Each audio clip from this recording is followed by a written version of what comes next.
Урматтуу кыргыз элим, мен бүгүн сиздер менен бир темада ой бөлүшкүм келди. Бул тема балким чоң иште иштеген чиновниктер, бизнесмен байлар үчүн анча маанилүү эместир, а бирок жөнөкөй, карапайым эл үчүн өтө маанилүү болсо керек деп ойлойм.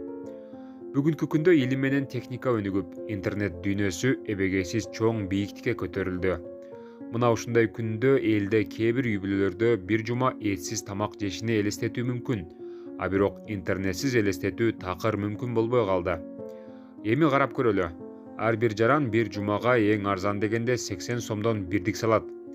Ошондо бир айына 320 сом, а ошол үй бүлөдө 6 адам болсо, 320-ны 6-га көбөйтсөк 1920 сом айына кетип жатат.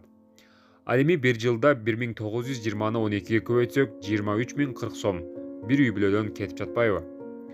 Эми бир айлык Кыргызстан боюнча эсептеп көрөлү. Кеминде 3 миллион адам жума сайын 80 сомдон бирдик салсын дейли. 3 миллионду 80-ге көбөйтсөк 240 миллион сом болот. Ал эми муну 4 аптага же болбосо бир айга эсептей турган болсок, 960 миллион сомго барат экен. Билайн Ошка Мегакомго кетип жатканын эч бир чиновник же орган көзөмөлдөбөгөнү жүрөгү оорутат. Билсеңиздер, 1-2 жыл мурун ушул эле тарифтер жумасына 40 сом 50 сом болчу. Акырын 5-10 сомдон кошуп олтуруп асманга чыгарып алышты булар. Сөзүмдү жыйынтыктап жатып, мамлекеттик деңгээлдеги чындыкты издеген журналисттерге кайрылат элем.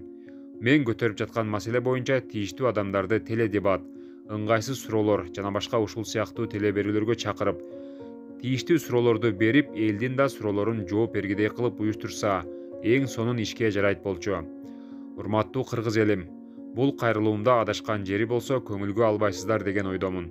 Эгер туура эле маселе көтөргөн болсом, дал ушул видеонун ссылкасын группаларга таркатып коюңуздарды суранам. Маалымат булагы интернеттеги WhatsApp группалар.